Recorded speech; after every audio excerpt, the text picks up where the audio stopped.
রাতের আকাশে হঠাৎ এক অদৃশ্য ছায়া, শব্দ নেই, নেই কোনো সতর্কবার্তা, শুধু লক্ষ্যবস্তু ধ্বংসের নিশ্চয়তা। আধুনিক যুদ্ধের মঞ্চে যেন নতুন এক চরিত্রের আবির্ভাব। ভারতের দেশীয় প্রযুক্তিতে তৈরি আত্মঘাতী ড্রোন শেষনাগ 115।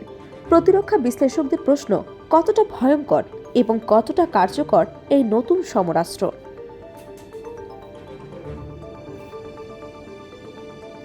বিশ্ব রাজনীতির উত্তপ্ত প্রেক্ষাপটে ড্রোন প্রযুক্তি এখন সামরিক কৌশলের কেন্দ্রবিন্দু।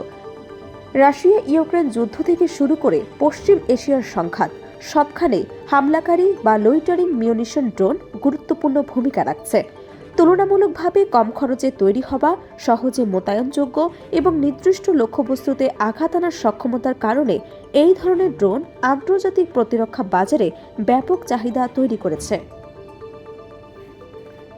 এমন সময়ই ভারত উন্মোচন করল শেষনাগ 115। দেশীয় প্রযুক্তিতে তৈরি এই আত্মঘাতী ড্রোনকে প্রতিরক্ষা মহলে দেখা হচ্ছে ভারতের ক্রমবর্ধমান ডিফেন্স ইন্ডাস্ট্রির আরেকটি গুরুত্বপূর্ণ পদক্ষেপ হিসেবে। সরকারি সূত্রে বিস্তারিত প্রযুক্তিগত তথ্য প্রকাশ না হলেও জানা গেছে, ড্রোনটি নির্দিষ্ট দূরত্ব অতিক্রম করে লক্ষ্যবস্তু শনাক্ত ও আঘাত হানতে সক্ষম। কম খরচে কার্যকর আক্রমণ পরিচালনার লক্ষ্যেই এটি তৈরি করা হয়েছে। আন্তর্জাতিক প্রেক্ষাপটে আত্মঘাতী ড্রোনের প্রসঙ্গ উঠলেই প্রথমেই আসে ইরানের তৈরি শাহেদ 136 এর নাম। এই লইটারিং মিউনিশন ড্রোনটি গত কয়েক বছরে বিভিন্ন সংঘাতে ব্যাপকভাবে ব্যবহৃত হয়েছে। তুলনামূলকভাবে সস্তা হলেও লক্ষ্যবস্তুতে আঘাত আনার ক্ষেত্রে এটি কার্যকর বলে বিভিন্ন সামরিক বিশ্লেষণে উল্লেখ করা হয়েছে। বিশেষ করে ইউক্রেন সংঘাতে এর ব্যবহারের খবর আন্তর্জাতিক গণমাধ্যমে ব্যাপক আলোচনার জন্ম দিয়েছে। বিশ্লেষকদের মতে, আত্মঘাতী ড্রোনের মূল শক্তি তিনটি জায়গায়: খরচ কম, ঝুঁকিও কম এবং দ্রুত মোতায়েনের সুবিধা। একটি প্রচলিত ক্ষেপণাস্ত্র ব্যবস্থার তুলনায় লইটারিং মিউনিশন অনেক সস্তা। ভারতের শেষনাগ 115 ঠিক কোন পরিসরে ব্যবহারযোগ্য তা এখনও বিস্তারিতভাবে প্রকাশ করা হয়নি। তবে প্রতিরক্ষা বিশেষজ্ঞদের ধারণা, সীমান্ত নজরদারি, শত্রু ঘাঁটি লক্ষ্য করে নির্দিষ্ট আঘাত এবং কৌশলগত প্রতিরোধ ক্ষমতার জোরদার করতে এই ধরনের ড্রোন তৈরি করা হয়েছে। অন্যদিকে ইরানের ড্রোন প্রযুক্তির প্রভাব আন্তর্জাতিক রাজনীতিতেও আলোচিত বিষয়।